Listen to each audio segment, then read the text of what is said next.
বাপ মার মতো আর দরজ নাই বাজার শুনি।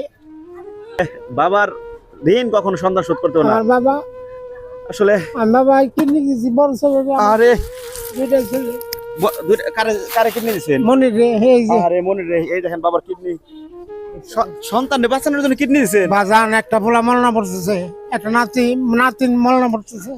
আপনার সিলসের চারিগ্রামবাসী কে সে? আপনার দুদু মিয়া আমার নাম। যদুমে আপনাদের চারিগ্রামে কিন্তু সুতার দোকানে দেখেন আল্লাহ তার সন্তানে কিডনি দিছে বাঁচানোর জন্য। কি হয়েছিল? ওর দুটা কিডনি ডাউন, বাস পই না করে বউ জিল্লা কেউ জিল্লা মা জিল্লা আমি বাবা নাও যাই 2 কোটি টাকার কম খানায় মানুষ জানাই কি খালি বেমানি করছে, খালি ভাই গেছে আচ্ছা আমি শারীরিক ভাবে ও কেমন আছে, আপনি কেমন আছে? ও কোনো রকম আটা বাড়ে কাম করবার না, আমার এই দুটা পাও বিষ খালি। এই কিডনির জন্য না? হ্যাঁ তারপর সে 1 বছর দিয়েছে। আপনার সন্তান যে আপনি কিডনি দিয়েছেন 5 বাবা হয়ে বাঁচানোর জন্য, একসাথে বেঁচে থাকা সম্ভব, বাবা জান আসলে এর অনুভূতিটা কি? দুটো বাচ্চা কাচ্চা আছে এই জন্য বাজান মলনা পড়তেছে।